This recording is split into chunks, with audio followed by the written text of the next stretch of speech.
ខ្ញុំចង់ឲ្យលោកអ្នកបងប្អូនទាំងអស់គ្នាបានដឹងថាគ្រប់រាល់ទាំងបញ្ហាប្រឈមទាំងអស់ដែលលោកអ្នកជួបមិនអាចលាក់កំបាំងពីព្រះអង្គបានទេ The Lord will help you and He will help me. ព្រះជាម្ចាស់នឹងជួយលោកអ្នកបងប្អូនទាំងអស់គ្នាហើយព្រះអង្គក៏នឹងជួយខ្ញុំដូចគ្នាដែរហើយព្រះអង្គនឹងច្បាំងជាមួយនឹងយើងក្នុងសម He រភូ will មិ give the victory. ហើយយើងនឹងឈ្នះ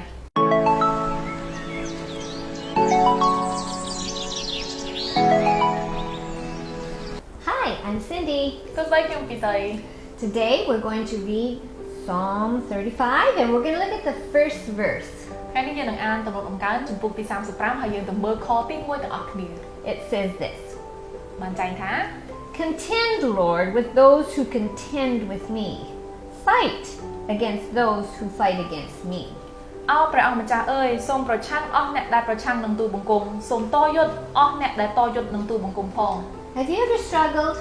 លោកអ្នកបងប្អូនដែលជួបបញ្ហាទេ You know, your struggles are not hidden from the Lord. ខ្ញុំចង់ឲ្យលោកអ្នកបងប្អូនទាំងអស់គ្នាបានដឹងថាគ្រប់រាល់ទាំងបញ្ហាប្រឈមទាំងអស់ដែលលោកអ្នកជួបមិនអាចលាក់កំបាំងពីព្រះអង្គបានទេ You know, sometimes we can try to hide our agony and our pain behind a smile or small talk.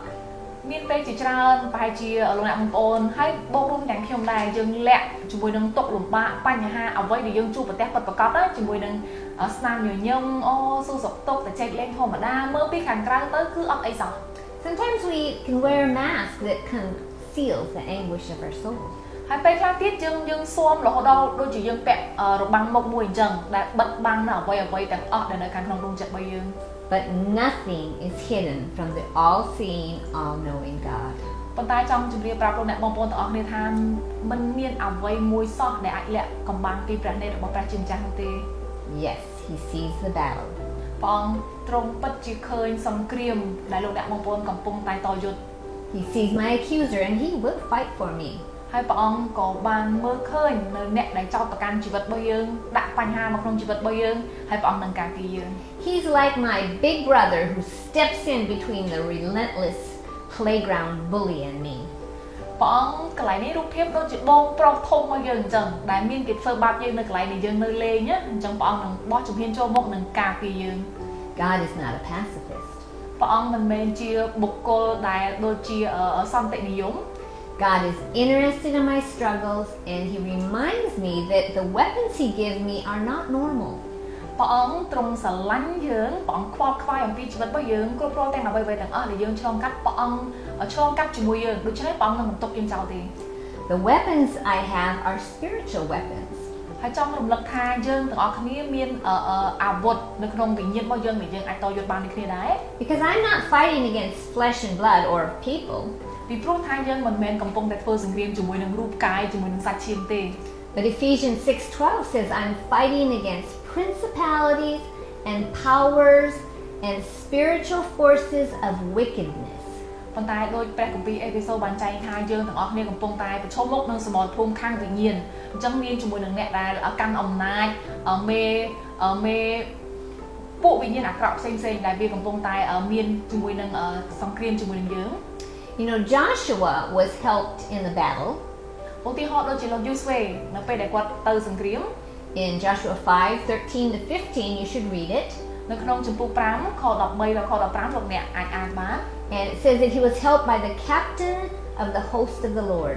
អញ្ចឹងបានប្រាប់យើងថាព្រះជាម្ចាស់បានបញ្ជូនទេវទូតរបស់ព្រះអង្គឲ្យមកជួយច្បាំងជាមួយនឹងលោកយូស្វេ The Lord will help you and He will help me. ព្រះជាម្ចាស់នឹងជួយលោកអ្នកបងប្អូនទាំងអស់គ្នាហើយព្រះអង្គក៏នឹងជួយខ្ញុំដូចគ្នាដែរ If, like Joshua, បើសិនជាដូចជាមួយនឹងលោកយូស្វេ if I will listen to Him and walk according to His counsel. ហើយនៅពេលដែលខ្ញុំស្ដាប់ព្រះសូរសៀងរបស់ព្រះអង្គហើយដើរតាមរបៀបរបស់ព្រះអង្គ He will impart wisdom. ព្រះអង្គនឹងដាក់ប្រាជ្ញាមកកាន់យើង He will dispense strength. ព្រះអង្គនឹងផ្ដល់កម្លាំងឲ្យយើង He will fight alongside me. ហើយព្រះអង្គនឹងច្បាំងជាមួយនឹងយើងក្នុងសម He រភូ will មិ give the victory. ហើយយើងនឹងឈ្នះ You know, there is a time for rest. មានពេលដែលយើងសម្រាក But during war, He does not tell us to sleep or stay home while He does all the work. ហើយ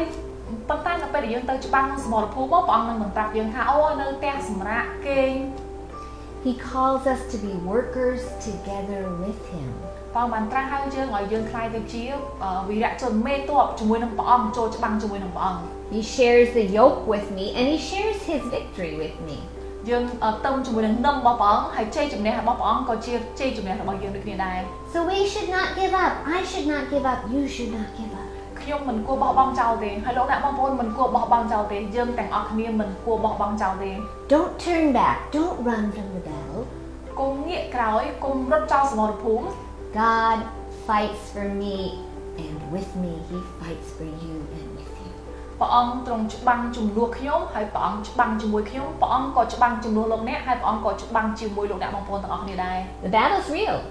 សង្គ្រាមសមរភូមិពិតជាមានមែន It requires my strength. ហើយវាទាមទារឲ្យយើងមានកម្លាំង It requires my focus. ហើយទាមទារឲ្យយើងផ្ដោតអារម្មណ៍ But the outcome is sure ប៉ុន្តែសូមចងចាំថាលទ្ធផលគឺច្បាស់ណាស់ because God is with me. ពីព្រោះថាព្រះជាម្ចាស់គង់នៅជាមួយយើង He's with you. ព្រះអង្គគង់នៅជាមួយលោកអ្នក Let's pray. តោះយើងអធិដ្ឋាន Lord, thank you for always walking beside me. ព្រះអង្គគុណអរព្រះគុណទ្រង់ដែលទ្រង់តែងតែដើរជាមួយនឹងកូន You not only train my hands for war, ព្រះអង្គមិនគ្រាន់តែបង្រៀនកូនឲ្យកូនទៅតយុទ្ធនៅក្នុងសង្គ្រាម but you also are in the battle with me. ព្រះអង្គក៏ទៅក្នុងសង្គ្រាមនេះជាមួយនឹងកូនដូចគ្នាដែរ You said you give your angels charge over me to show me the way. ព្រះអង្គបានមានព្រះបន្ទូលថាព្រះអង្គនឹងឲ្យទេវទូតរបស់ព្រះអង្គទៅច្បាំងជាមួយនឹងកូនហើយមុនកូន You send forth your word to fight for me. ព្រះអង្គបានទៅមុនកូន Your Holy Spirit strengthens me. ព្រះវិញ្ញាណដ៏ពិសុទ្ធផ្ដល់កម្លាំងឲ្យកូន